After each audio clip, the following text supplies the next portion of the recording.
The gunshot echoed across the valley, sending a flock of startled crows into the crimson sunset sky. Wyatt Blackwood froze, his hand instinctively moving to the Colt revolver at his hip as he scanned the horizon. The year was 1876, and in these parts of Wyoming territory, unexpected gunfire usually meant trouble. Wyatt urged his horse forward, moving cautiously through the tall grass toward a small copse of cottonwoods that lined a creek bed. His worn leather saddle creaked beneath him, a familiar sound that had accompanied him through years of riding the range. At 32, Wyatt had seen his share of the West's brutality and beauty alike. As he approached the trees, he spotted an abandoned wagon, its canvas cover tattered and stained, tilting slightly on what appeared to be a broken wheel. No horse in sight, no campfire smoke, just the wagon looking forlorn against the backdrop of the approaching night. "Hello." Wyatt called out, keeping his voice low but firm. "Anyone there?" Silence answered him. He dismounted carefully, tethering his chestnut gelding to a nearby branch before approaching the wagon with measured steps. His spurs jingled softly with each movement, the only sound in the eerie quiet that had settled over the area. The wagon was a standard prairie schooner, the kind that had carried thousands of souls westward over the past decades. But this one looked like it had seen better days. The wooden frame was weathered, and the canvas top had patches sewn haphazardly across tiers and holes. Wyatt drew his revolver and approached the rear of the wagon. With his free hand, he slowly pulled back the canvas flap. What he saw inside made him lower his weapon immediately. A woman lay curled on her side atop a pile of blankets, sound asleep. Her chestnut hair had come loose from its pins and framed a face that, even in sleep, bore the marks of exhaustion and worry. She couldn't have been more than 25. Next to her lay a small bundle of possessions, a worn carpet bag, a tin cup, and what looked like a man's hat dusty and misshapen. Wyatt holstered his gun and debated what to do. Waking a lone woman in the wilderness seemed a good way to get himself shot if she had a pistol hidden among those blankets. But leaving her here, with night falling and wolves known to roam these parts, wasn't an option either. He cleared his throat loudly. When that produced no response, he reached forward and gently tapped the wooden frame of the wagon.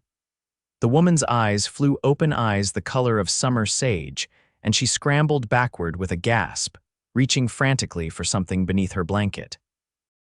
"Easy now," Wyatt said, raising his hands to show they were empty. "I mean no harm, madam, just checking to make sure you're all right out here alone." She pulled out a small derringer, pointing it at him with a trembling hand. "Stay back," she warned, her voice hoarse as if she hadn't used it in days. "My name is Wyatt Blackwood," he said calmly. "I have a ranch about 5 miles east of here, heard a gunshot and came to investigate." "I fired at a coyote," she said, not lowering the gun. "It was sniffing around my supplies." Wyatt nodded, keeping his hands visible. "You're welcome to keep that pistol pointed at me as long as you like, but I should mention that night's coming on fast, and your wagon doesn't look fit for travel with that broken wheel." Her eyes darted to the wheel in question, then back to him. The derringer wavered slightly. "I can offer you shelter for the night," Wyatt continued. "My ranch house isn't much, but it's secure, and my housekeeper, Mrs. Abernathy, would be pleased to have another woman around." The mention of the housekeeper seemed to ease some of her tension. Still, suspicion lingered in her gaze. "How do I know I can trust you?" she asked. Wyatt sighed. "You don't. Just like I don't know I can trust you not to shoot me with that derringer." "But out here, sometimes trust is all we've got." Something in his words reached her. The gun lowered slightly. "I'm Thea," she said finally. "Thea Morgan." "Well, Miss Morgan, what brings you out here all alone with a broken wagon?" Her expression clouded. "I'm headed to California." "That's a mighty long journey to make alone." She looked away. "I wasn't alone when I started." The way she said it told Wyatt there was more to her story, but he knew better than to press. The West was full of people running from something or toward something. He'd done both himself. "If you'll allow it, I can hitch your wagon to my horse and pull it back to my ranch. We can see about fixing that wheel tomorrow." Thea hesitated, then nodded slowly. "Very well, Mr. Blackwood. Wyatt, please." It took some doing to secure the wagon to his horse. The broken wheel made the going slow, but Wyatt led his gelding carefully, walking alongside the wagon where Thea remained seated, her derringer now out of sight but likely close at hand. The sun had fully set by the time the silhouette of Blackwood Ranch appeared on the horizon.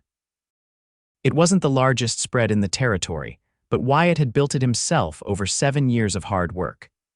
The main house was a sturdy 2-story structure of hewn logs, with a broad porch wrapping around 3 sides. A barn, corral, and bunkhouse for the ranch hands completed the homestead, along with a vegetable garden that Mrs. Abernathy tended with fierce pride. As they approached, lantern light spilled from the windows, casting a warm glow in the gathering darkness. The door opened, and Mrs. Abernathy's stout figure appeared, framed in lamplight. "Mr. Blackwood, we were beginning to worry," she called, then froze as she spotted the wagon and its occupant. "Oh my word, who do we have here, Mrs. Abernathy? This is Miss Thea Morgan," Wyatt explained as he helped Thea down from the wagon. "Her wagon broke down several miles west. She'll be staying with us tonight, Mrs. Abernathy, a widow in her 50s with iron-gray hair, always pulled into a tight bun, immediately transformed from concerned to hospitable. "You poor dear, you must be exhausted. Come inside at once. I've got stew on the stove and fresh bread besides." Thea looked overwhelmed by the sudden welcome, but allowed herself to be led toward the house. Wyatt noticed she moved with a careful, deliberate gait, one hand occasionally pressing against her midsection in a gesture he couldn't quite interpret. "I'll see to your wagon and what belongings you need," he called after her. Thea turned back. "There's a carpet bag and a small wooden box. That's all I need for tonight." Wyatt nodded and watched as Mrs.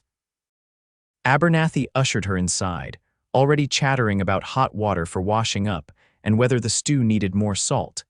He smiled to himself. The housekeeper's motherly instincts were exactly what a weary traveler like Thea needed.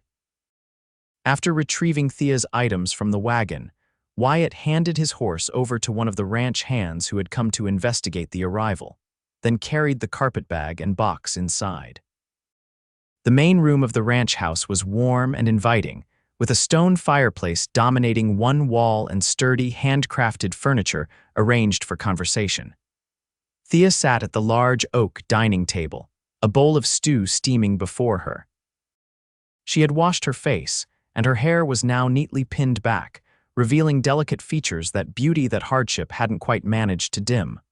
Wyatt set her belongings by the stairs that led to the second floor. "Mrs. Abernathy will show you to a room when you're ready," he said. "I'll be in my study if you need anything else." "Thank you," Thea replied quietly, her eyes meeting his briefly before returning to her meal. Wyatt retreated to his study, a small room off the main living area that held his desk, bookshelves, and the ledgers for the ranch. He sat heavily in his chair, suddenly aware of the day's fatigue settling into his bones. But his mind was on the mysterious woman now seated at his table. There was something familiar about her that he couldn't place, and something in her guarded manner that spoke of recent loss or hardship beyond the broken wagon. Wyatt had learned long ago not to pry into others' business, but he couldn't shake the feeling that there was more to Thea Morgan than met the eye. Later that evening, after he'd heard Mrs.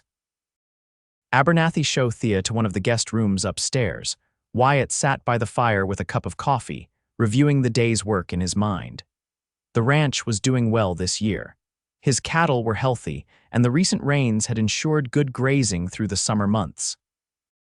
He had 8 hired hands now, all loyal men who had been with him for years. It was a good life, if sometimes a lonely one. At 32, Wyatt was considered a confirmed bachelor by most in the nearby town of Pinecrest. He'd had opportunities for marriage, but something had always held him back, perhaps the memory of watching his own parents' unhappy union, or maybe just the all-consuming work of building a ranch from nothing. His thoughts were interrupted by the sound of soft footsteps on the stairs. Thea appeared, dressed in a simple blue cotton nightgown with a shawl wrapped around her shoulders. Her hair hung in a loose braid over one shoulder. "I hope I'm not disturbing you," she said, pausing at the bottom of the stairs. "I couldn't sleep." Wyatt stood. "Not at all." "Would you like some coffee, or perhaps tea? Tea would be wonderful if it's not too much trouble." He moved to the kitchen and put the kettle on the stove. When he returned to the main room, Thea had taken a seat in one of the armchairs by the fire, her shawl drawn tight around her despite the warmth of the room. "Mrs. Abernathy says you built this ranch yourself," she said as he sat across from her. Wyatt nodded. 7 years ago. Had nothing but the land and a few head of cattle to start, been building it up ever since. "It's impressive. Thank you, it's been hard work but worth it." He studied her for a moment. "If you don't mind my asking, what takes you to California alone?" Thea's gaze fixed on the flames. "A fresh start." The kettle whistled, saving her from elaborating. Wyatt prepared the tea and brought it to her, noting how her hands trembled slightly as she accepted the cup. "I appreciate your hospitality," she said after taking a sip. "I can't pay you much, but I can work. I'm good with a needle and I can cook." "There's no need for payment," Wyatt assured her. "A day or two of rest will fix your wagon and you can be on your way."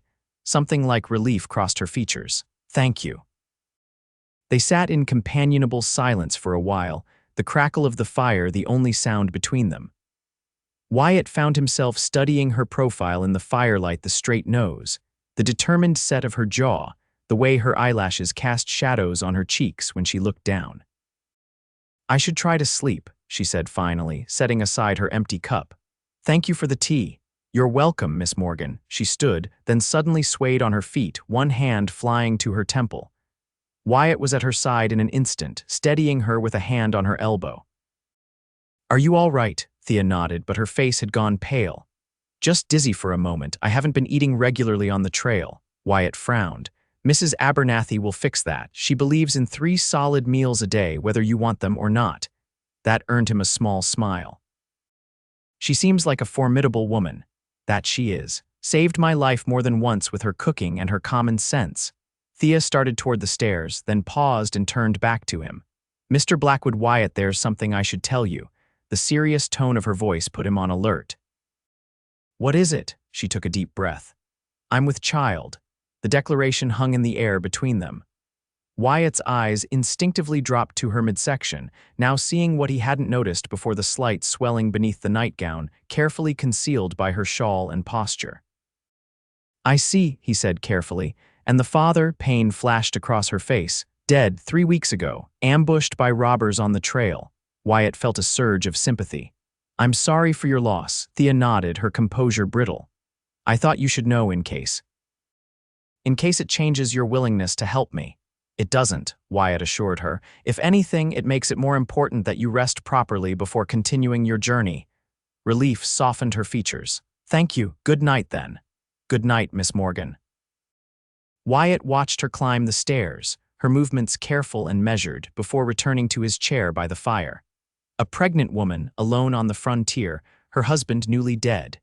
It was a scenario that seldom ended well.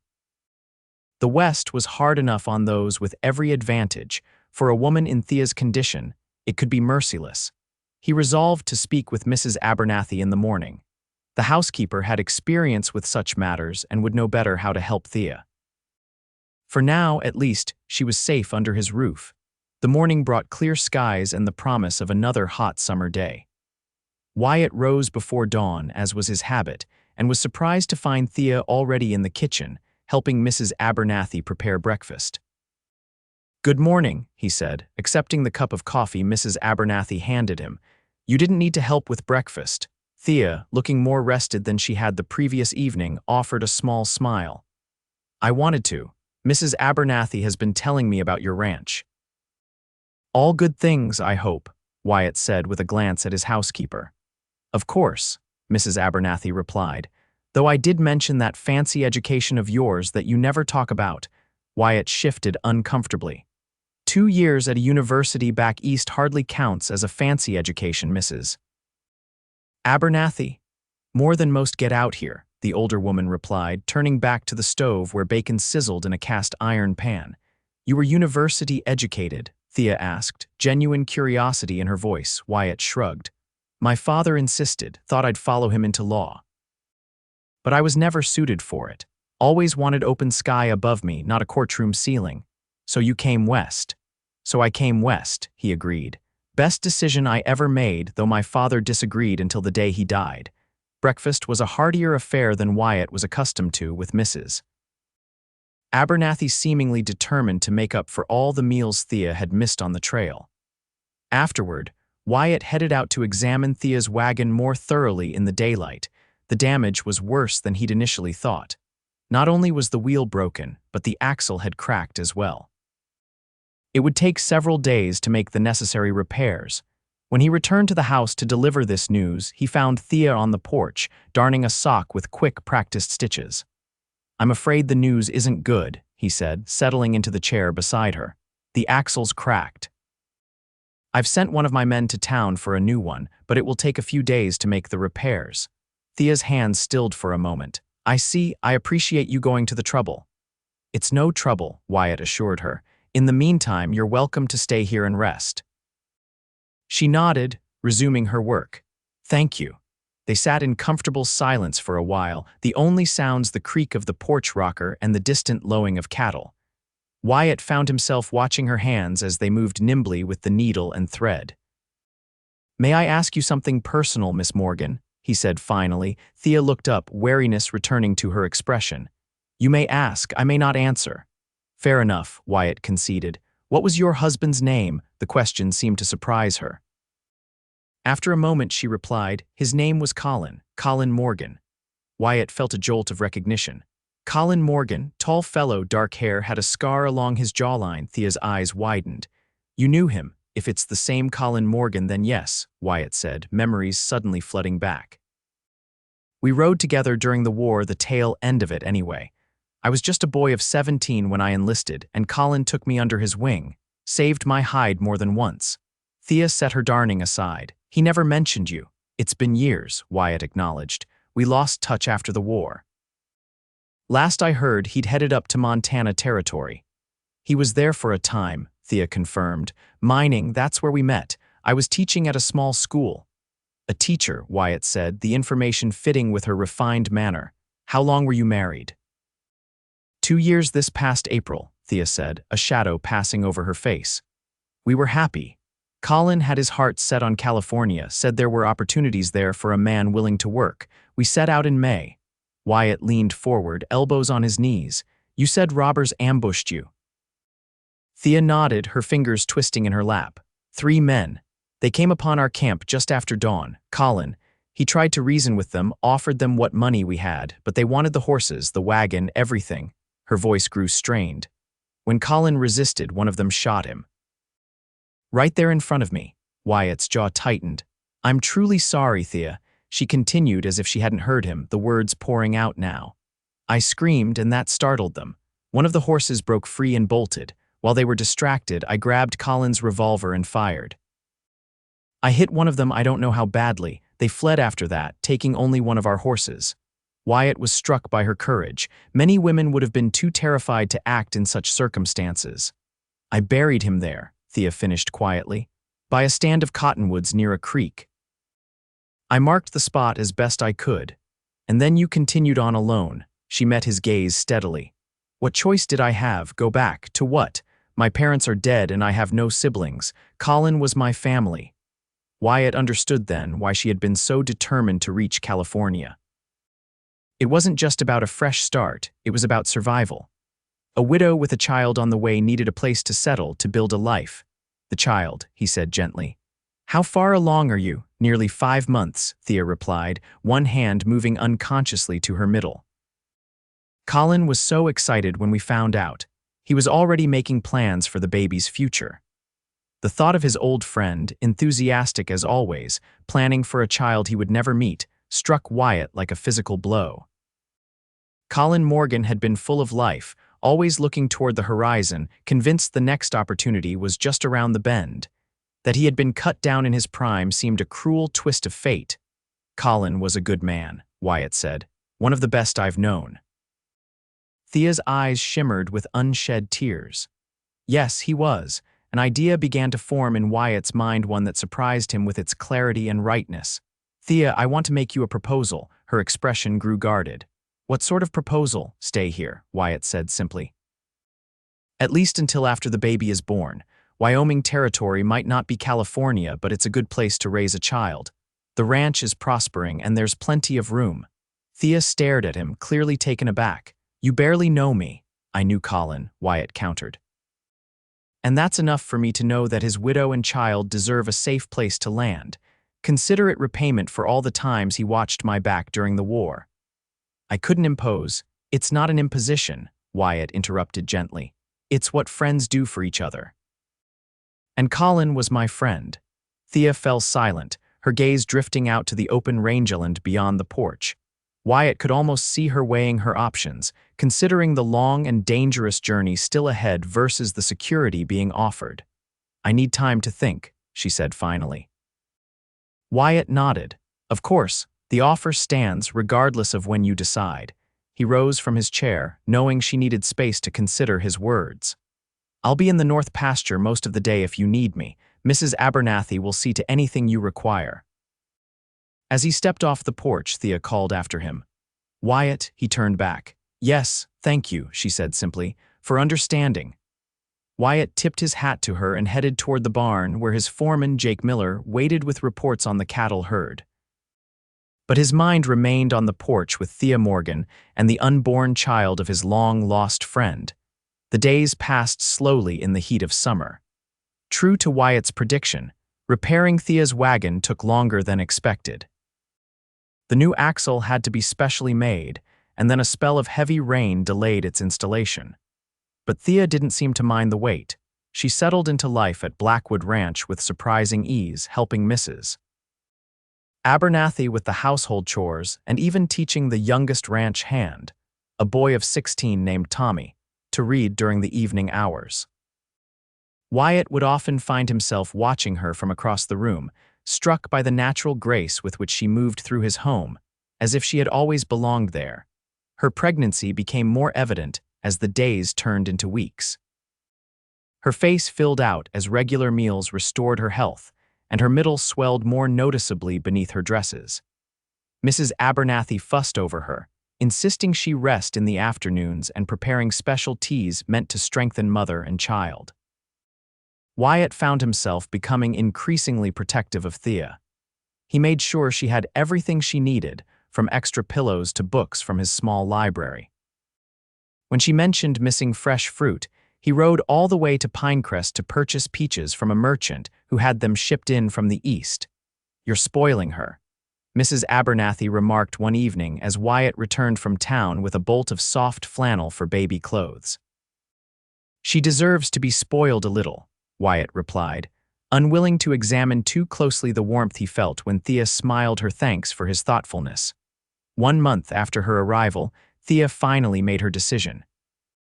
They were sitting on the porch after dinner, watching the sunset paint the western sky in shades of gold and crimson. Thea had been quieter than usual all day, and Wyatt had sensed she was working up to something.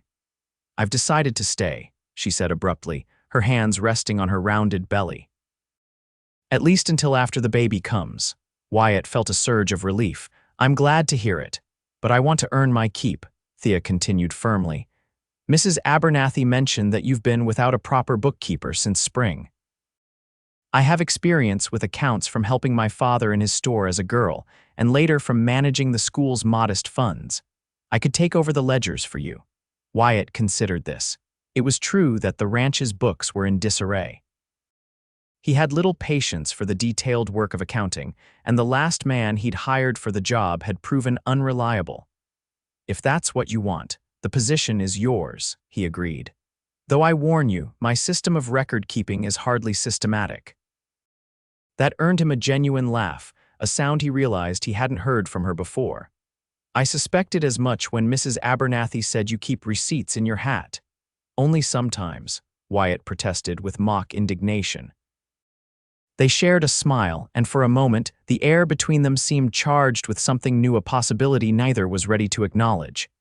When is the baby due? Wyatt asked, changing the subject. December, if my calculations are correct, Thea replied. Around Christmas.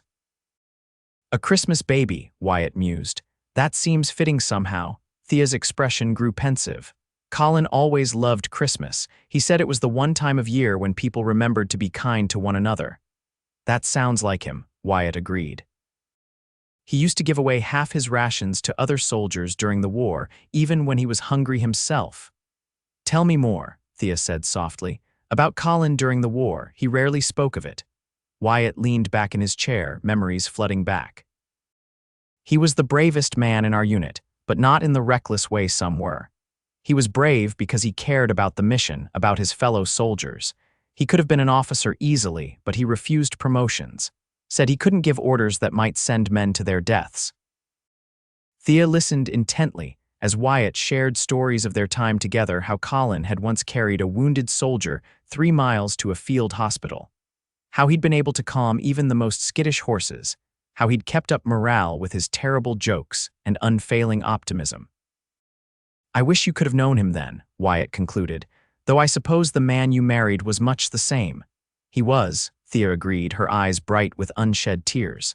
Generous to a fault, always ready with a joke, and so certain that everything would work out in the end. She paused. It feels good to talk about him, to remember. Wyatt understood. In the month since Thea's arrival, she had rarely mentioned Colin, as if speaking of him might somehow break the fragile composure she had constructed for herself. But tonight, sharing memories seemed to bring her comfort rather than pain. As summer gave way to autumn, life at Blackwood Ranch fell into a pleasant rhythm. Thea took over the ranch accounts, bringing order to Wyatt's chaotic system of record-keeping. To his surprise, her work revealed that the ranch was even more profitable than he had realized. "You've been undercharging for your beef," she informed him one afternoon as they sat in his study, ledgers spread before them. "And overpaying for supplies in town because you never negotiate." Wyatt shrugged. "I've always had enough to keep the ranch running and the men paid, never saw the need for more." Thea shook her head in exasperation. "With proper management, you could expand, buy more land, increase your herd, build a legacy." "A legacy," Wyatt repeated thoughtfully. It wasn't something he'd given much consideration to before. Who would inherit Blackwood Ranch when he was gone? He had no family, no children. His gaze drifted to Thea, who was bent over the ledger, making neat notations with her pencil. The afternoon sunlight streaming through the window caught in her hair, highlighting strands of gold among the chestnut. In profile, the gentle curve of her belly was evident beneath her simple blue dress. A thought struck him then, how natural it felt to have her here in his home, planning for the ranch's future. As if she belonged, Wyatt pushed the dangerous thought away. Thea was his friend's widow, carrying his friend's child. Any feelings beyond friendship and protective care were inappropriate, especially so soon after Colin's death. And yet, as autumn deepened and the aspen trees turned to gold in the high country, Wyatt found those feelings increasingly difficult to ignore. He looked forward to their evenings together by the fire, to their discussions of books and ideas, to the quiet moments when words weren't necessary. He admired her resilience, her intelligence, her dry wit that emerged more frequently as her grief began to ease. Most of all, he admired the care she took with everyone around her, the way she remembered that Tommy preferred his coffee with honey instead of sugar, how she had noticed Mrs. Abernathy's arthritis bothered her more in the mornings and quietly took over the bread making without being asked, the thoughtful questions she asked his ranch hands about their families back home. One crisp October morning, Wyatt rode out to the far pasture to check on a section of fence that had been reported damaged. As he crested a rise, he was startled to see Thea seated on a fallen log, sketching in a small book. Her hair was loose around her shoulders, and she wore one of his old flannel shirts over her dress for warmth. "You're a long way from the house," he said as he dismounted and approached her. Thea looked up, not seeming surprised to see him. "Mrs. Abernathy said the fresh air would do me good. And I wanted to see more of the ranch." She held up her sketchbook. "I'm not very skilled, but I enjoy capturing the landscape." Wyatt sat beside her and looked at the drawing. It was a simple but effective rendering of the valley below, with the meandering creek and the distant mountains. "It's good," he said sincerely. "You have a talent for it." "My mother taught me," Thea said, adding a few more lines to define the ridge of mountains. "She believed every young lady should have some artistic accomplishment. I think she hoped it would help me attract a suitable husband." "And did it?" Wyatt asked with a small smile. Thea laughed. Hardly. Colin fell in love with me after I beat him at chess 3 times in one evening. He said any woman who could outthink him was worth keeping around.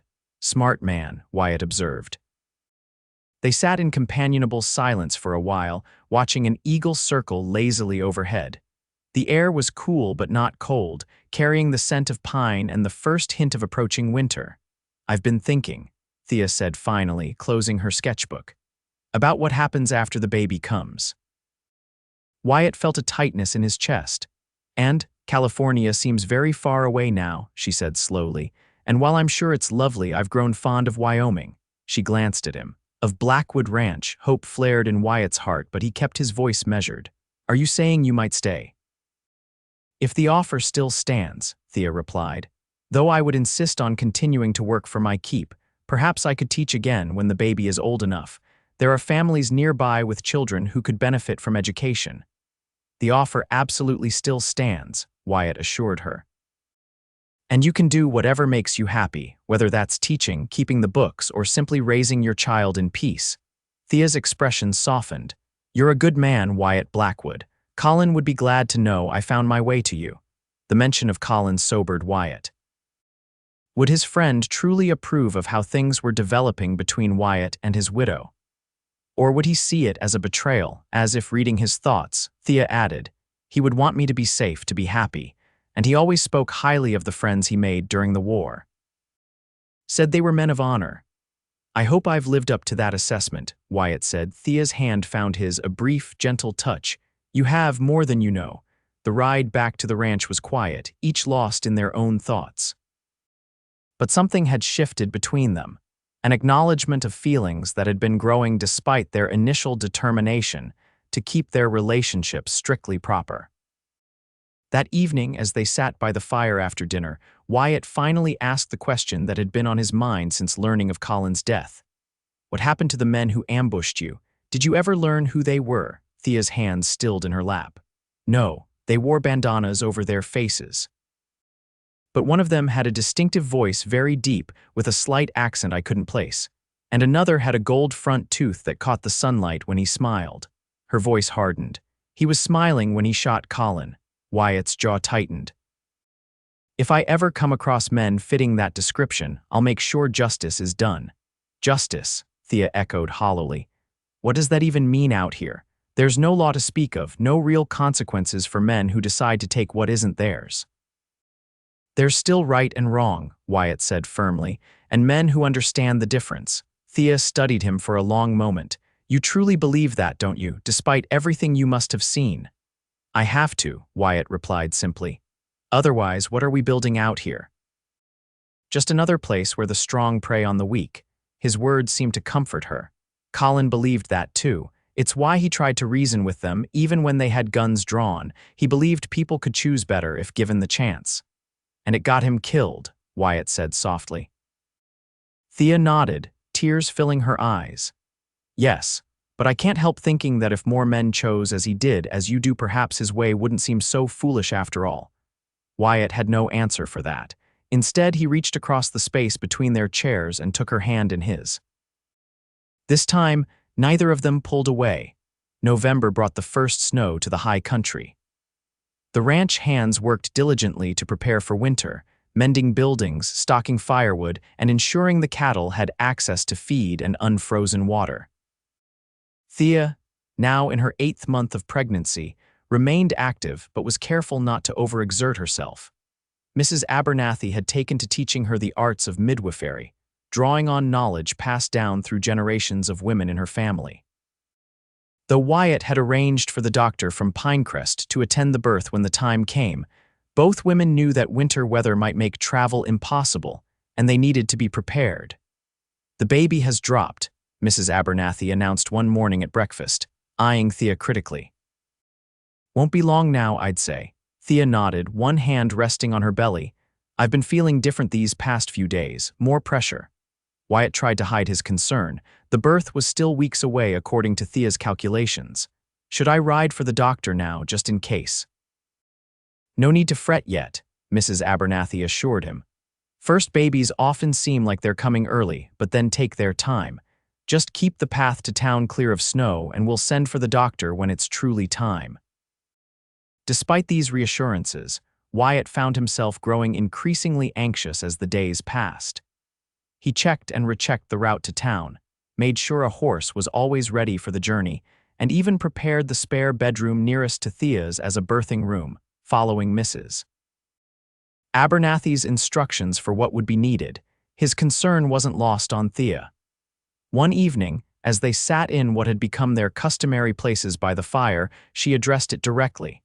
"You're worried about the birth," she said, her hands busy with the tiny gown she was sewing. Wyatt didn't bother denying it. "I've seen men die from bullet wounds and broken bones, but bringing new life into the world, that's a different kind of battle altogether. Women have been fighting that battle since the beginning of time," Thea reminded him. "And I'm strong." "The baby is strong to feel how he kicks." She reached for his hand and placed it on her belly. Wyatt felt the firm pressure of a tiny foot or elbow pushing against his palm. The sensation was both alien and wondrous. Wyatt asked, momentarily distracted from his worries. Thea smiled. "Or she, I don't know for certain, but lately I've had a feeling it might be a boy." "A son for Colin," Wyatt murmured. Something flickered in Thea's eyes, perhaps sadness, perhaps something more complex. "Yes, though he won't know his father except through stories." "He'll know his father was a hero," Wyatt said firmly. "A man of principle and courage." Thea's free hand came to rest on top of Wyatt's, which still lay against her belly. "And he'll know that his father's friend honored his memory by caring for his family when they needed it most." Their eyes met, and in that moment, Wyatt knew with certainty that his feelings for Thea had grown far beyond friendship or obligation. He loved her strength, her kindness, her resilience, but it was too soon, too complicated. Colin had been dead barely 6 months. As if sensing his inner conflict, Thea spoke again. "Wyatt, I need to tell you something." "What is it?" he asked, withdrawing his hand reluctantly. "When I first met you, when you offered me shelter, I wasn't entirely truthful," she began, setting aside her sewing. "I told you Colin and I had been married 2 years, but that wasn't accurate." Wyatt frowned, confused by this revelation. "What do you mean?" Thea took a deep breath. "We were only officially married for 8 months, but we had been together for longer," understanding dawned. "You were with child before you married." She nodded, a flush rising to her cheeks. "Colin had proposed, and we were planning to marry in the spring, but when we discovered I was expecting, we moved up the wedding. It wasn't ideal, but we were happy." She paused. "I wanted you to know the truth." "Why tell me this now?" Wyatt asked gently. "Because I don't want there to be secrets between us," Thea replied, meeting his gaze steadily.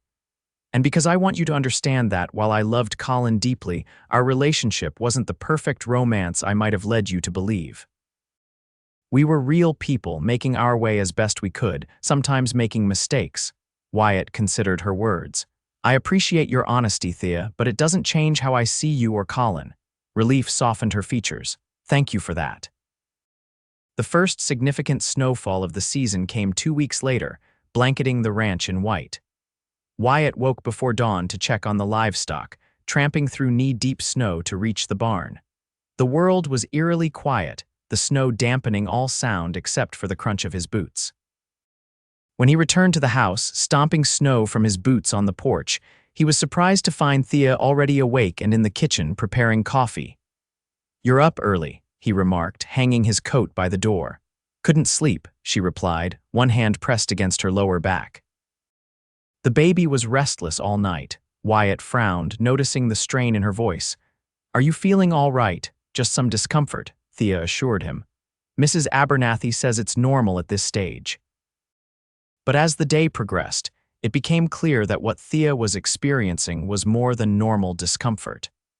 By mid-afternoon, she was having difficulty concealing her pain, and Mrs. Abernathy finally ordered her to bed.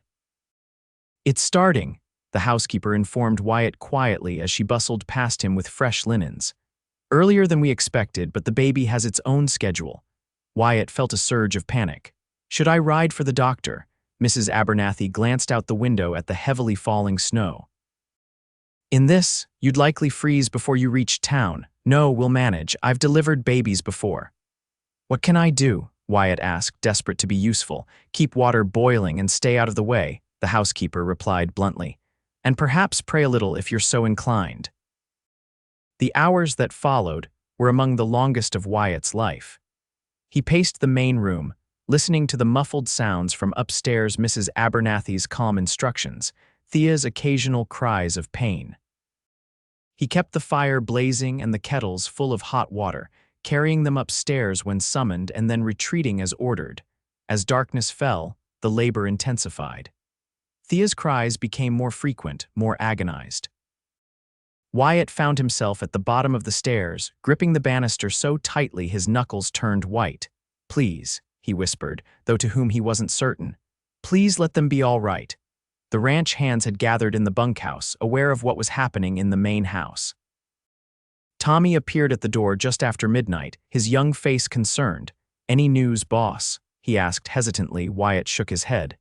"Not yet. Go on back to the bunkhouse. I'll send word when there's something to tell." Around 2 in the morning, a new sound pierced the night, the thin, outraged wail of a newborn.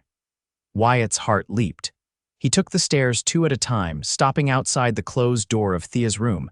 Mrs. Abernathy opened it a few minutes later, her face tired but triumphant.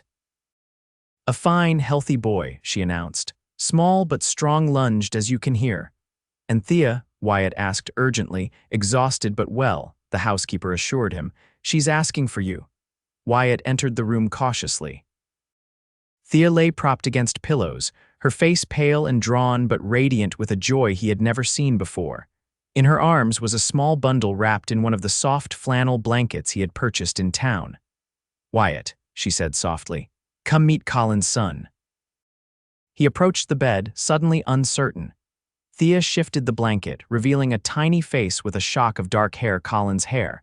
The baby's eyes were closed, his miniature features still swollen from birth. "He's perfect," Wyatt said, his voice thick with emotion. "Would you like to hold him?" Thea asked. Before Wyatt could respond, she was already transferring the bundle to his arms. He accepted the baby awkwardly, terrified of his own strength against such fragility. But once the child was settled in the crook of his arm, a profound sense of rightness swept over him. "Hello, little one," he murmured. "Welcome to Blackwood Ranch." The baby's eyes fluttered open, briefly blue-gray newborn eyes that would likely darken to match his father's. Wyatt felt a surge of protectiveness so intense it took his breath away. This was Colin's son, his legacy. A child who would need guidance, protection, love. "What will you name him?" Wyatt asked, reluctantly returning the baby to Thea's arms. "William," she replied. "William Colin Morgan, after his father and his grandfather." "It's a good name," Wyatt approved. "A strong name," Thea smiled tiredly. "Mrs. Abernathy says he's small because he came early, but otherwise healthy. She thinks he'll thrive." "Of course he will," Wyatt said with certainty. "He has his mother's strength." Thea's eyes met his, filled with gratitude and something deeper. "And yours, I hope." "He'll need a man in his life, someone to teach him the things a father would." The implications of her words hung in the air between them. Wyatt wanted to respond, to tell her that nothing would make him prouder than to help raise Colin's son. But exhaustion was overtaking her, her eyelids growing heavy. "Rest now," he said instead. "We'll talk more when you've recovered your strength." She nodded, already drifting toward sleep, the baby nestled securely against her chest. Wyatt backed quietly from the room, leaving the door ajar in case she called out. Mrs. Abernathy was waiting in the hallway. "She did well," the older woman said approvingly. "Strong as they come, that one." "Yes," Wyatt agreed. "She is." The housekeeper studied him knowingly. "The boy will need a father." "He has one," Wyatt replied quietly, "even if he's gone." "You know what I mean," Mrs. Abernathy said. "That child will need someone to teach him to ride, to rope, to be a man. Someone here, not a memory," Wyatt sighed. "It's complicated, Mrs. Abernathy." "Only because you're making it so," she retorted. "Anyone with eyes can see how you feel about her and how she feels about you." "It's too soon," Wyatt insisted. "Colin hasn't been gone a year." Mrs. Abernathy's expression softened. "Life out here is too short and too hard to waste time on what others might think proper. That young woman needs a partner, that baby needs a father, and you need a family. The good Lord brought them to your doorstep for a reason." With that parting wisdom, she bustled off to the kitchen, leaving Wyatt to consider her words. The days following William's birth were a blur of activity.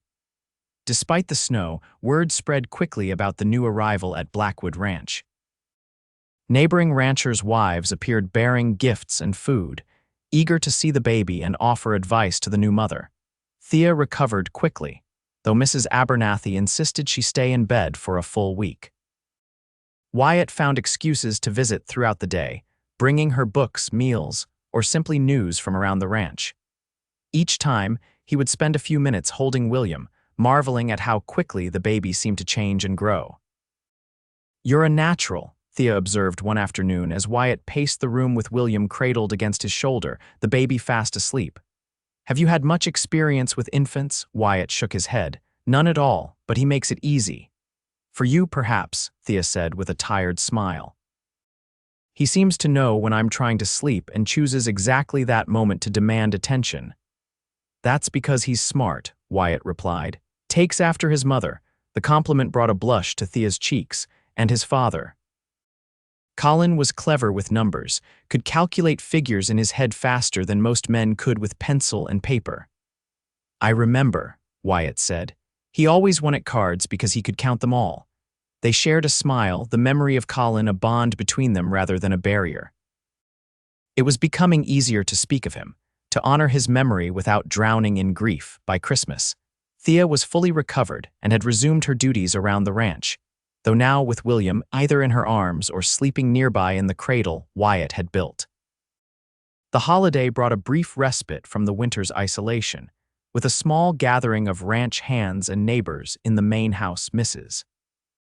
Abernathy outdid herself with the feast, and Wyatt made sure there were gifts for everyone: new gloves for the hands, a silver hairbrush for the housekeeper, and for Thea, a locket containing a small sketch of William that Wyatt had commissioned from a traveling artist who had passed through Pinecrest. "It's beautiful," Thea said as she opened the small box, "but when did you have this done? The likeness is perfect." "I rode to town with one of your sketches," Wyatt explained. "The artist did the rest." Thea fastened the locket around her neck, then surprised Wyatt by rising on tiptoe to kiss his cheek. "Thank you. It's the most thoughtful gift I've ever received." The touch of her lips against his skin lingered long after she had moved away to help Mrs. Abernathy serve the plum pudding. Later that night, after the guests had departed and the house was quiet, Wyatt found Thea on the porch, wrapped in a heavy shawl, gazing up at the star-filled sky. William was asleep inside, giving his mother a rare moment of solitude. "It's cold out here," Wyatt said, joining her at the railing. "You should come inside." "In a moment," Thea replied. "I was just thinking about how different this Christmas is from what I had imagined when we set out for California." Wyatt leaned against the porch post. "Do you regret staying?" "No," she said without hesitation. "This feels right, being here, William thriving, surrounded by good people." She turned to face him. "You've given us so much, Wyatt. I don't know if I can ever repay you." "There's nothing to repay," he said honestly. "Having you and William here has brought life to this place in a way I never expected." They stood in companionable silence for a while, watching their breath form clouds in the cold air. The moon cast long shadows across the snow-covered yard, and somewhere in the distance, a wolf howled. "I've been thinking," Thea said finally, "about the future." Wyatt's heart quickened. "What about it?"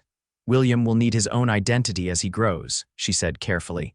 "His own place in the world. I don't want him to always be known as poor Colin Morgan's orphaned son or the widow's boy."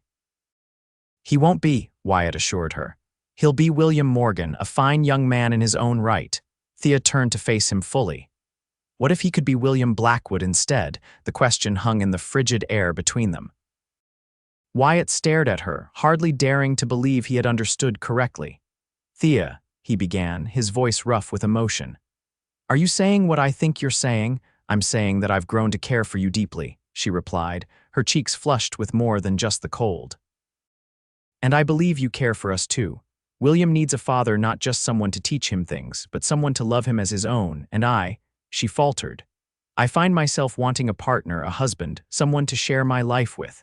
Wyatt stepped closer, taking her gloved hands in his.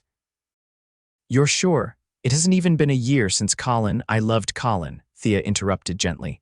I always will. He gave me William, and for that alone, I will honor his memory forever. But I've learned that the heart has a remarkable capacity to love again, differently but no less deeply. She withdrew one hand from his grasp and touched his face. I'm not proposing we marry tomorrow, but I wanted you to know that when you're ready, if you want the same things I do, I would be honored to become your wife. Wyatt covered her hand with his own, turning his face to press a kiss to her palm. Thea Morgan, I have been falling in love with you since the day I found you in that broken-down wagon. I would marry you this instant if you asked. The smile that lit her face was like sunrise breaking over the mountains. Then perhaps we shouldn't wait too long. Wyatt pulled her gently into his arms, mindful of the proprieties even in this private moment. Her head rested against his chest, and he could feel the steady beat of her heart matching his own. What about the folks in town? He asked softly. There will be talk. Thea looked up at him, determination in her eyes. Let them talk. We know the truth of our hearts. And I believe Colin would approve. He would want us to be happy, to give William a loving home. Wyatt nodded slowly. I believe that too. He bent his head and for the first time kissed her a gentle, tentative kiss that quickly deepened as Thea responded with unexpected fervor. When they finally broke apart, both were breathless. I've wanted to do that for a very long time, Wyatt admitted. Thea smiled. So have I. From inside the house came the thin cry of William awakening from his nap. Thea stepped back reluctantly. Duty calls. Go to him, Wyatt said. I'll be right behind you. He watched as she hurried inside, her shawl billowing behind her. Then he turned his gaze to the vast expanse of his ranch, silvered by moonlight. In the past, he had taken pride in what he had built here, but it had always felt incomplete somehow. Now he understood why. A ranch wasn't just land and cattle and buildings. It was people, family, love, all the things he had been missing without fully realizing it. Wyatt looked up at the star-filled sky, thinking of his old friend. I'll take care of them, Colin, he promised quietly, for both of us. Then he turned and went inside, to the warmth and light of the home that was finally complete. The wedding took place in April, when the snow had melted, and the first wildflowers were beginning to dot the meadows. It was a simple ceremony held on the porch of Blackwood Ranch, with the local preacher officiating and neighbors gathered to witness the union. Thea wore a dress of pale blue silk, a gift from Wyatt, who had ordered it all the way from Denver. In her arms, she carried a bouquet of early spring blooms gathered by Mrs. Abernathy from the sheltered corners of the garden. William, now 4 months old and growing sturdier by the day, was held by the proud housekeeper, who had declined Thea's offer to stand as her matron of honor in favor of tending to the baby. Never thought I'd see the day, Jake Miller remarked to Wyatt as they waited for the ceremony to begin. Always figured you for a confirmed bachelor, Wyatt smiled, adjusting his string tie nervously. Life has a way of surprising you. When Thea appeared in the doorway, a hush fell over the assembled guests. She moved toward Wyatt with grace and certainty, her eyes never leaving his. As she reached his side, he took her hand, marveling at how perfectly it fit within his own. The preacher's words were traditional, but the meaning behind them was anything but conventional for the couple who stood before him. Theirs was a love born of tragedy and kindness, of shared grief and growing joy. When they spoke their vows, the promises carried the weight of all they had already endured together. I now pronounce you man and wife, the preacher declared. What God has joined together, let no man put asunder. Wyatt kissed his bride to the cheers and applause of their friends and neighbors. As they turned to face the crowd, Mrs. Abernathy stepped forward with William, placing him in Thea's arms. And now, the preacher continued, Mr. Blackwood has a special announcement. Wyatt cleared his throat, suddenly emotional. Today, I am blessed not only with a wife, but with a son. With Thea's blessing, I have filed papers to legally adopt William as my own. From this day forward, he will be William Colin Blackwood, heir to this ranch and everything we build here together. There were murmurs of approval from the crowd. Thea, tears shining in her eyes, leaned against Wyatt's shoulder as he placed a gentle hand on William's dark head. To my family, Wyatt said, raising a glass of champagne that Jake had hastily pressed into his free hand. "To the Blackwoods," the crowd responded in unison. The celebration continued well into the evening, with a feast spread across tables set up in the yard, music from a fiddle player brought in from Pinecrest, and dancing under the stars. Wyatt and Thea moved among their guests, accepting congratulations and well wishes. William passed from arm to arm among the women who all claimed special expertise in determining which parent he most resembled. "He has Colin's chin," one elderly neighbor declared confidently. "But his mother's eyes, for certain."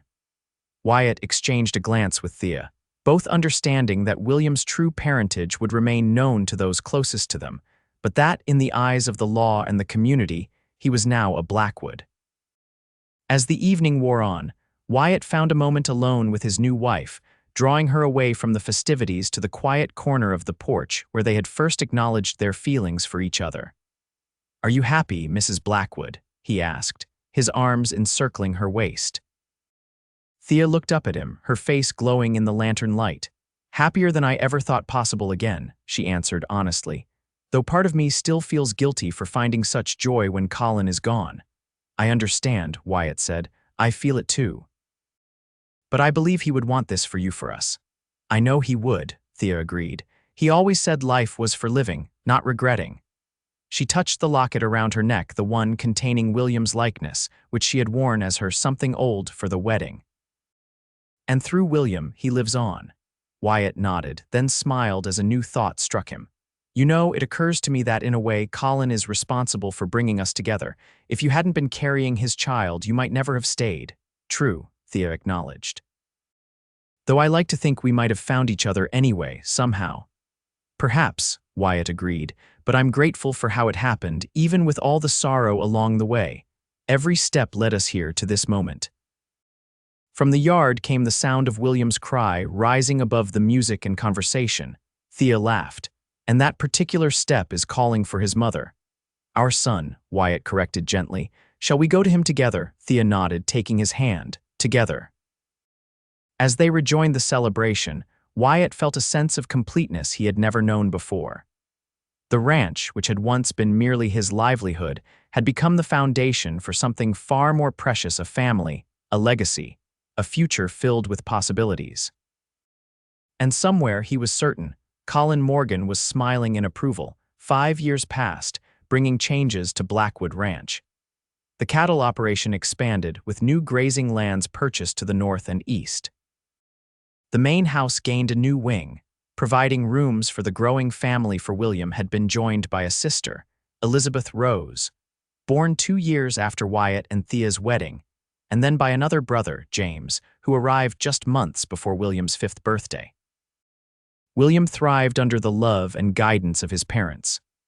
At 5, he was already showing signs of the man he would become: thoughtful like his birth father, decisive like his adoptive father, and with his mother's quiet determination. He had no memory of a time when Wyatt was not his father, though he knew the story of Colin Morgan, the brave man who had given him life. On a warm summer evening, as the family sat on the porch after dinner, William on the steps whittling a piece of wood under Wyatt's watchful eye, Elizabeth toddling after fireflies in the yard, and baby James asleep in Thea's arms, a rider appeared on the horizon. Wyatt stood, hand instinctively moving to the gun he no longer wore routinely but kept within reach out of habit. "Stay with the children," he told Thea quietly. She nodded, calling William to her side as Wyatt stepped off the porch to meet the approaching stranger.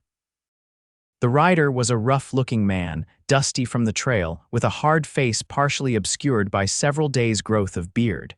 He reined in his horse a respectful distance from the house. "Evening," the man called. "This the Blackwood spread?" "It is," Wyatt confirmed, studying the stranger carefully. "What business brings you here?" "Looking for work," the man replied. "Name's Harlan. Heard in town you might be hiring for the season." Something about the man put Wyatt on edge, though he couldn't immediately identify why. "We've taken on all the hands we need for now," he said, "but Miller's place to the south might be looking." The man, Harlan, seemed disappointed but nodded. "Much obliged for the information." He shifted in his saddle, and as he did, A flash of gold caught the evening light, a gold front tooth, gleaming in an unpleasant smile. Wyatt's blood ran cold. A gold front tooth.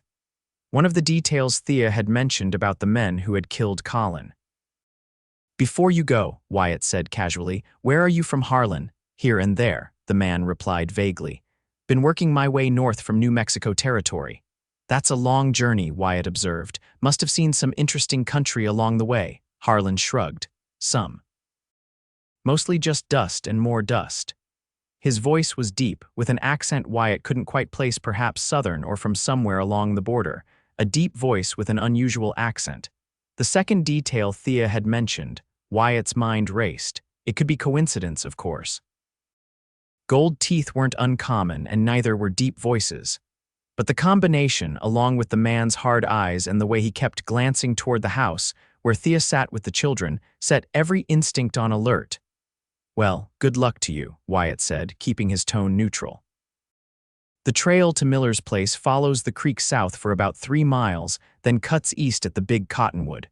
Harlan nodded again. "Appreciate it." He touched the brim of his hat in a mockery of politeness, then turned his horse and rode away at an unhurried pace. Wyatt watched until the rider disappeared over the rise, then returned quickly to the porch. "Who was that?" Thea asked, her arms still protectively around William and the baby. Wyatt hesitated, not wanting to alarm her unnecessarily.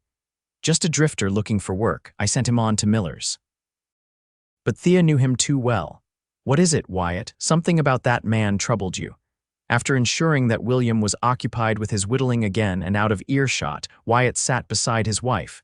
"He had a gold front tooth," he said quietly, "and a deep voice with an accent." Thea's face paled. "Like the men who killed Colin, it could be nothing," Wyatt cautioned. "But I'm going to ride into town tomorrow, ask around about him, and until I know more, I want you and the children to stay close to the house." Thea nodded, her expression resolute. "Do you think he recognized me? After all this time?" "I don't know," Wyatt admitted, "but we'll take no chances." That night, after the children were asleep, Wyatt checked every window and door in the house, placing his rifle where he could reach it quickly if needed. He had sent one of the ranch hands to alert Jake Miller about the stranger, not wanting the man to find employment so close to Blackwood Ranch. As he finally climbed into bed beside Thea, he found her still awake, her eyes reflecting the moonlight that filtered through the curtains. "What if it is him?" she whispered. "One of the men who took Colin from us." Wyatt gathered her close. "Then justice will finally be served, but not through vengeance, Thea, through the law." "The law," she echoed skeptically. "The same law that failed to find his killers 5 years ago." "Things have changed," Wyatt reminded her. "We have a real sheriff in Pinecrest now, not just a town marshal who's more interested in his next drink than keeping order." Thea was silent for a long moment. "I've never told you this," she said finally, "but sometimes I dream about that day. In the dream, I don't just wound one of them, I kill them all, and when I wake up, for just a moment I feel satisfied." She buried her face against his chest. "What kind of person does that make me?" "Human," Wyatt said simply. "You loved Colin, and they took him from you in the cruelest way possible. It's natural to want them to pay for that. But you wouldn't feel that way," she said. "You believe in justice, not revenge." Wyatt thought carefully before answering. "I believe in justice because without it, we're no better than the men who killed Colin. But make no mistake, Thea, if I found the men who hurt you, who left William fatherless, I would ensure they faced consequences one way or another." She seemed comforted by his honesty. "Just be careful, Wyatt. The children and I need you." "Always," he promised, kissing her forehead. "Now try to sleep. Tomorrow I'll ride to town and see what I can learn." But sleep was elusive for both of them that night, their thoughts consumed by the possibility that the past had finally caught up with them.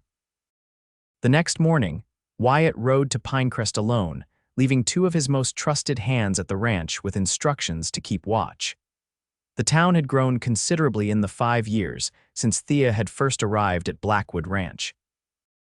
What had once been little more than a trading post and saloon now boasted a proper main street with a general store, a small hotel, a church, and even a schoolhouse where Thea taught 3 days a week when weather permitted. Wyatt's first stop was the sheriff's office, a sturdy building of logs and clapboard at the end of the main street. Sheriff Tom Ellis was a former Army officer who had taken the job 2 years earlier, bringing a much-needed sense of order to the growing community. "Blackwood," Ellis greeted him as he entered. "What brings you to town on a Tuesday?" Wyatt removed his hat, taking a seat across from the sheriff's desk. "I'm looking for information on a drifter who came by the ranch yesterday, called himself Harlan, no last name given." Ellis frowned. "Trouble?" "Not yet," Wyatt replied. "But there's something about him that doesn't sit right." Gold front tooth, deep voice with an accent, said he was coming up from New Mexico territory. The sheriff leaned back in his chair, considering, might be the same fellow who was in the Silver Dollar last night. "Matches that description. Got into a disagreement with Jennings over a card game, but it didn't come to blows." "What do you know about him?" Ellis shrugged. "Not much, keeps to himself. Paid for his drinks with California Gold, which raised a few eyebrows. We don't see much of that here." California Gold, the destination Colin and Thea had been heading for when they were ambushed. "Tom," Wyatt said slowly, "you remember my wife's first husband was killed by robbers on the trail about 5 years back." Understanding dawned in the sheriff's eyes. "You think this Harlan might have been involved?" "It's possible," Wyatt acknowledged. "One of the men had a gold tooth and another had a distinctive voice. If Harlan was part of that gang, he might have recognized Thea at the ranch." Ellis leaned forward, suddenly serious. "That's a grave suspicion, Wyatt. What do you want me to do?" "For now, just keep an eye on him if he's still in town," Wyatt replied. "I want to know more before making any accusations. If he is one of the men who killed Colin Morgan, I want him brought to justice properly." The sheriff nodded. "I'll ask around discreetly, see what else I can learn about him. In the meantime, you should probably head back to your family." Wyatt stood.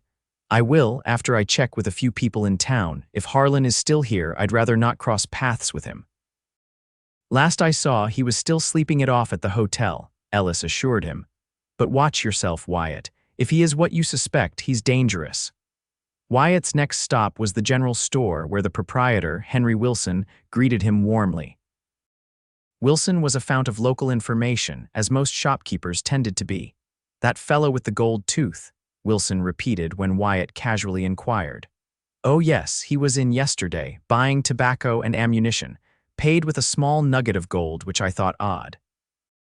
Said he'd done some prospecting in California."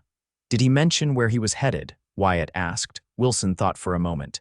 "No, but he did ask if I knew of any rich ranchers in the area who might need hands. I told him most had already hired for the season." The shopkeeper lowered his voice. "Between you and me, I wouldn't hire him. Something in his eyes I didn't trust." "Thanks, Henry," Wyatt said, purchasing a bag of candy for the children as an excuse for his visit. "If he comes back, don't mention I was asking about him." By the time Wyatt had finished his errands in town and was ready to head back to the ranch, it was early afternoon. As he untied his horse from the hitching post outside the sheriff's office, he spotted a familiar figure emerging from the hotel across the street. Harlan, looking more kempt than he had the previous evening but no less menacing. Wyatt turned his face away, mounting quickly and urging his horse toward the road that led out of town. But in his peripheral vision, he saw Harlan stop, watching him with an intensity that confirmed Wyatt's worst suspicions. The man recognized him, or at least thought he did. Wyatt maintained a steady pace until he was well out of town, then urged his horse to a gallop. He needed to reach the ranch before Harlan could cause trouble. As he crested the final rise that overlooked Blackwood Ranch, Wyatt felt a surge of relief at the peaceful scene below. Smoke rose from the chimney, and he could see one of the hands moving between the barn and the corral. Everything appeared normal, but as he drew closer, he realized something was wrong. The ranch hand, it was Tommy, now a sturdy young man of 21, was limping badly, and there was blood on his shirt. Wyatt spurred his horse forward, dismounting before the animal had fully stopped. "Tommy, what happened?" The young man's face was pale beneath a gash on his forehead. "They came for Miss Thea," he gasped. "3 of them. Led by that drifter from yesterday." Cold fear gripped Wyatt's heart. "Where is she? The children?" "Mrs. Abernathy took the little ones to the root cellar when we saw them coming," Tommy said. "But they got Miss Thea. She was in the garden. They knew her boss, called her by name, her maiden name." "Where did they take her?" Wyatt demanded, already moving toward the house for his rifle. Headed west, Tommy replied. Toward the old Johnson cabin, they said. He faltered. What Tommy? Wyatt pressed, returning with his Winchester and checking its load. They said they had unfinished business with the Morgan woman, Tommy finished. Said she'd pay for shooting their friend 5 years back. It was as Wyatt had feared.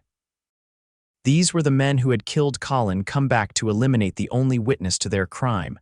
How long ago? Wyatt asked, his mind racing. Less than an hour, Tommy said. Bates and Rodriguez went after them, but they were outgunned. Rodriguez took a bullet in the arm. Wyatt made a swift decision. Get to town as fast as you can. Tell Sheriff Ellis what's happened and bring help to the Johnson cabin. I'm going after Thea now. Alone, Tommy protested. Boss, there's 3 of them. I can't wait, Wyatt said grimly, mounting his horse. Tell Mrs.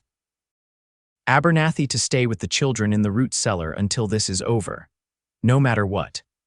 With that, he wheeled his horse around and set off at a gallop toward the west, toward the abandoned cabin that had once belonged to a prospector named Johnson. It was about 4 miles from the ranch, situated in a small valley that provided good cover and access to water, a perfect hideout. As he rode, Wyatt's mind filled with images of Thea frightened, possibly hurt, at the mercy of men who had already proven their brutality. But beneath the fear was a cold, clear determination. He would find her. He would bring her home. And the men who had taken her would finally face justice for all their crimes. The sun was beginning its descent toward the western mountains when Wyatt approached the valley where the Johnson cabin stood. He dismounted a half-mile away, tethering his horse in a grove of trees and proceeding on foot. Years of hunting had taught him how to move silently through the underbrush, and now those skills might save Thea's life. As he neared the cabin, he could see 3 horses tethered outside. Smoke rose from the chimney, suggesting the men had started a fire, perhaps for cooking, or simply to ward off the chill that came with evening in the high country, even in summer. Wyatt circled the small clearing, staying within the tree line as he assessed the situation. The cabin was a simple one-room structure with 2 windows, one on the side facing him, another at the rear, and a single door at the front. From his position, he could see movement through the side window, but couldn't make out details. Drawing closer, keeping low to the ground, Wyatt finally reached a position where he could see into the cabin. What he saw made his blood boil. Thea was seated on a chair in the center of the room, her hands bound behind her. Her dress was torn at the shoulder, and there was a bruise forming on her cheek, but she sat straight-backed, her chin raised defiantly. 3 men moved around the cabin, Harlan and 2 others Wyatt didn't recognize. They appeared to be arguing about something, with Harlan gesturing emphatically while the others shook their heads. Wyatt considered his options. He was outnumbered, and a direct assault might put Thea in more danger. If he could get closer, perhaps he could hear what they were discussing, which might provide an advantage. Moving with extreme caution, he worked his way toward the rear of the cabin, where a small woodpile offered cover near the back window. From there, fragments of the heated conversation inside reached him. Should just finish it now, one of the men was saying, before her husband brings the law down on us. Not yet, Harlan replied. She owes us for Matthews, shot him dead that day, though she claims otherwise. And for 5 years of looking over our shoulders. It was your idea to come back to this territory, the 3rd man complained. We were safe in California. Gold's playing out, Harlan snapped. And I wanted to settle the score. The woman identified me in Prescott last year nearly got me hanged. Only escaped because the marshal was drunk. Wyatt's mind raced. Thea had never mentioned seeing one of Colin's killers again. Had she kept it from him to protect him? Or had she simply not recognized Harlan until he appeared at their ranch? What about the kid? The first man asked. Morgan's brat, is he at the ranch? Must be, Harlan replied. She'd hardly leave him behind if she were running. Wyatt felt a chill. They knew about William, or at least, they knew Colin's wife had been expecting a child. If they believed William could identify them somehow, the boy might be in danger too. He had heard enough. Sheriff Ellis and his posse wouldn't arrive for at least another hour, and Wyatt wasn't willing to wait that long. He needed to create a distraction, something to separate the men so he could deal with them one at a time. Retreating to where their horses were tethered, Wyatt quickly loosened their reins, then fired a shot into the air. The horses, already nervous from the smell of a predator nearby, bolted at the sound, galloping away from the cabin. As Wyatt had hoped, the commotion brought two of the men running outside, cursing as they saw their mounts disappearing into the trees. "The horses," one shouted. "Get after them." "You go," the other replied. "I'll check the trees. Someone's out there." It wasn't an ideal split, but it would have to do. Wyatt circled back toward the front of the cabin, staying in the shadows as one man ran after the horses, and the other began searching the edge of the clearing, rifle at the ready. The second man, not Harlan, but a shorter, wiry individual with a scar across his forehead, moved cautiously toward the very spot where Wyatt had been hiding minutes before. Wyatt let him pass, then stepped out behind him, pressing the barrel of his rifle against the man's back. "Drop the gun," he ordered quietly, "or die where you stand." The man froze, then slowly lowered his rifle to the ground. "You must be Blackwood," he said, his voice surprisingly calm. "The woman's new husband." "That's right," Wyatt confirmed. "Now you're going to tell me exactly how many men are in that cabin and where they're positioned." The man chuckled. "Or what? You'll shoot me. Then Harlan will hear and put a bullet in your wife's head before you can reach the door." "Maybe," Wyatt acknowledged. "Or maybe I'll just cripple you and leave you for the wolves. Your choice." Something in his tone must have convinced the outlaw of his seriousness. "Just Harlan left inside with the woman," he said quickly. "Mitch went after the horses." "Good," Wyatt said. "Now we're going to walk to the front door, nice and easy. You're going to call out to Harlan, tell him you found one of the horses and need help bringing it in." "He won't believe that," the man protested. Wyatt pressed the rifle harder against his spine. "Make him believe it." Keeping the outlaw at gunpoint, Wyatt marched him to the cabin door. "Call out," he ordered. "And remember, one wrong word and you won't live to regret it."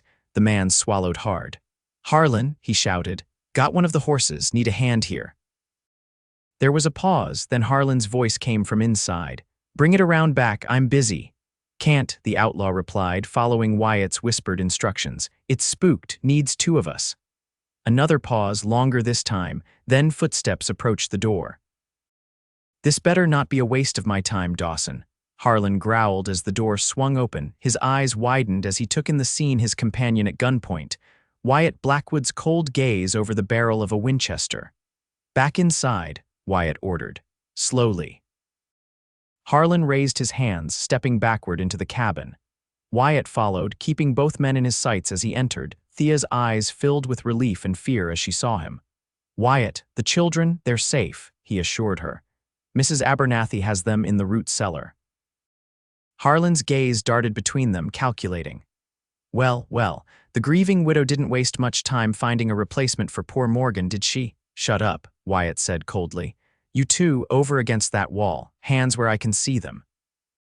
The outlaws complied, moving to the far wall of the cabin. Wyatt kept his rifle trained on them as he edged toward Thea, using his free hand to pull his knife from his belt and pass it to her. She took it awkwardly, her bound hands limiting her movement. "Cut yourself free," Wyatt instructed. "Then check outside for the third man."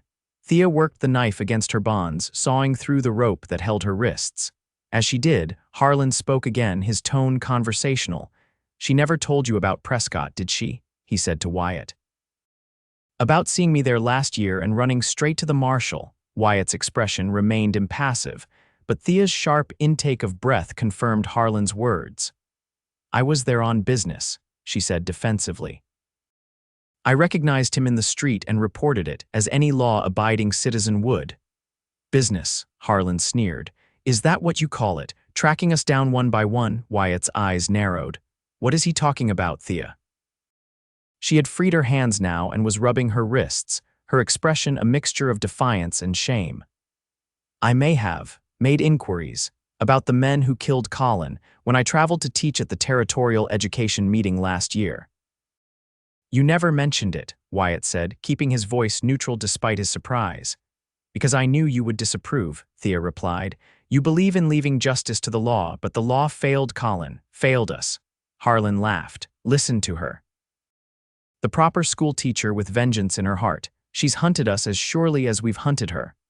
Enough, Wyatt snapped. Thea, check outside for the third man. She hesitated, then moved to the door, peering out cautiously. I don't see anyone, she reported. The horses are gone. Good, Wyatt said. The sheriff should be here soon. We'll turn these two over to him. The sheriff, Harlan repeated mockingly. You think a trial will bring justice for Morgan, that hanging us will make it right. He spat on the floor. Your wife knows better. Ask her what she really wants. Wyatt refused to be baited. What I want is for you to be silent until Ellis arrives. But Dawson, the other outlaw, had been watching Thea with growing recognition. I remember you now, he said suddenly. You weren't just Morgan's wife, you were the school teacher up in Montana. The one who testified against Jeff Barrett when he robbed the mining company payroll. Thea's face paled. That was years ago, before I met Colin. Barrett was my cousin, Dawson continued as if she hadn't spoken. Died in prison because of your testimony. When we came across you and Morgan on the trail, I knew I'd seen you before, but couldn't place it. Now I remember. Wyatt glanced at Thea, seeing the confirmation in her eyes. This wasn't just about the ambush that had killed Colin. There was history here he hadn't known about. Is that why you killed Colin? Thea asked, her voice tight with anger. Because of Barrett, partly, Dawson admitted. But mostly for the horses and whatever else you had worth taking. Finding you was just providence. The sound of approaching riders interrupted the tense exchange. Wyatt moved to the window, relieved to see Sheriff Ellis leading several men toward the cabin. Sheriff's here, he announced. This ends now. What happened next occurred so quickly that Wyatt would later struggle to recall the exact sequence. Harlan, seeing his chance slipping away, lunged suddenly toward Thea, who still held Wyatt's knife. Wyatt swung his rifle toward the movement, but Dawson used the distraction to make his own move, throwing himself at Wyatt's legs. The rifle discharged as Wyatt fell, the bullet splintering the cabin wall. Thea screamed as Harlan reached her, his hands closing around her throat. But instead of dropping the knife in panic, she brought it up in a swift, decisive motion, driving it into Harlan's side. The outlaw howled in pain, releasing her and staggering backward. Blood spread quickly across his shirt as he clutched at the wound. Meanwhile, Wyatt grappled with Dawson on the floor, the two men rolling dangerously close to the open fireplace. Dawson was smaller but wiry and desperate, knowing capture meant the gallows. He managed to land a solid blow to Wyatt's jaw before Wyatt finally gained the upper hand, pinning the outlaw beneath him. The door burst open as Sheriff Ellis and his deputies entered, guns drawn. Nobody move. Ellis shouted. The scene they found was chaotic. Wyatt restraining a bleeding Dawson. Harlan slumped against the wall with Thea's knife still embedded in his side, and Thea herself standing in the center of the room, shaking but unbowed. These men, she said clearly, looking directly at Ellis, are the ones who murdered Colin Morgan 5 years ago, and they came back to silence me because I was the only witness. Ellis nodded grimly. We'll take it from here, Mrs. Blackwood. He gestured to his deputies. Secure these men and see to their wounds. They're no good to us dead before they can stand trial. As the lawman took charge of the outlaws, Wyatt went to Thea, pulling her into his arms. She clung to him, her composure finally cracking as the events of the day caught up with her. I thought I might never see you or the children again, she whispered against his chest. I would have found you, Wyatt assured her. No matter what. He led her outside, away from the cabin and the men who had brought such violence into their lives. The sun was setting, painting the western sky in shades of orange and gold. In the distance, Wyatt could see the outline of their ranch, their home waiting for their return. There's something I need to tell you, Thea said as they walked toward where Wyatt had left his horse. About Prescott and what Harlan said, Wyatt nodded. I'm listening. After William was born, after we married, I thought I had put the past behind me, she began. But then I started having nightmares seeing Colin's killers everywhere, fearing they would come for William. I needed closure. So you went looking for them, Wyatt concluded. Thea nodded, her expression apologetic but not regretful. Not actively at first, but when I traveled for the education meeting in Prescott last year, I saw Harlan in the street. I recognized him immediately, the gold tooth, the voice. I went to the marshal, but by the time they searched for him, he had fled. Why didn't you tell me? Wyatt asked, the hurt evident in his voice. Because I knew what you would say, Thea replied honestly. That we should let the law handle it. That vengeance wouldn't bring Colin back or make William safer. And you would have been right, of course. But I couldn't help feeling that as long as those men walked free, a part of me was still that terrified woman burying her husband by a lonely creek. Wyatt considered her words. I understand the need for closure, Thea, but secrets between us that I find harder to accept. I know, she said, reaching for his hand, and I'm sorry, no more secrets, I promise. He squeezed her hand, accepting the pledge. When we get home, we should tell William the truth about Colin, about today. He's old enough to understand some of it, and I don't want him hearing garbled versions from others. Thea nodded. You're right, it's time. They had reached Wyatt's horse, which greeted them with a soft nickering. As Wyatt helped Thea mount, Sheriff Ellis approached. The third man, Mitch, is still out there, he warned. My deputies are searching, but he could be anywhere by now. We'll be vigilant, Wyatt assured him. And grateful for your help today, Ellis nodded. I'll come by the ranch tomorrow to take formal statements. And Wyatt, he hesitated, your wife showed remarkable courage today, you both did. As they rode home in the gathering dusk, Thea leaning against Wyatt's chest, her exhaustion evident in every line of her body, Wyatt reflected on the sheriff's words. Courage had brought them here. Thea's courage in continuing on after Colin's death, in building a new life for herself and William, in facing her husband's killers today. And perhaps his own courage in opening his heart again, in embracing a family he hadn't known he needed until they appeared in his life. The lights of Blackwood Ranch appeared in the distance, warm and welcoming. Whatever challenges still lay ahead, they would face them together, with the strength that came from love tested by adversity and found unbreakable. We're home, Wyatt murmured as they approached the ranch house, where Mrs. Abernathy stood anxiously on the porch, the children safely behind her. Yes, Thea agreed, her voice steady despite her ordeal. We're home. Years passed, and the events of that summer day became part of family lore, told and retold with varying emphasis depending on who was doing the telling. The third outlaw, Mitch, was eventually captured in Colorado and brought back to Wyoming territory to stand trial alongside his companions. All three were found guilty of Colin Morgan's murder and sentenced to hang, a justice long delayed but finally served. William grew into a young man who combined the best qualities of both his father's, Colin's charm and idealism, Wyatt's steadiness and integrity. He knew the full story of his origins and carried the knowledge with pride rather than confusion. At 18, he left for university back east, the first Blackwood to pursue higher education with enthusiasm rather than reluctance.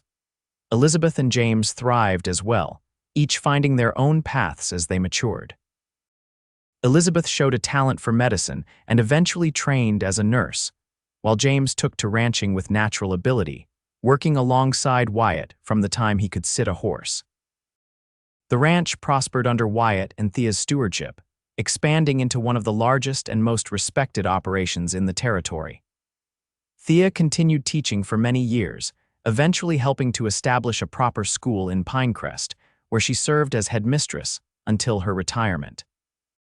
On a golden autumn afternoon, 20 years after Wyatt had first found Thea sleeping in that broken-down wagon, they sat together on the porch of Blackwood Ranch, watching their grandchildren play in the yard.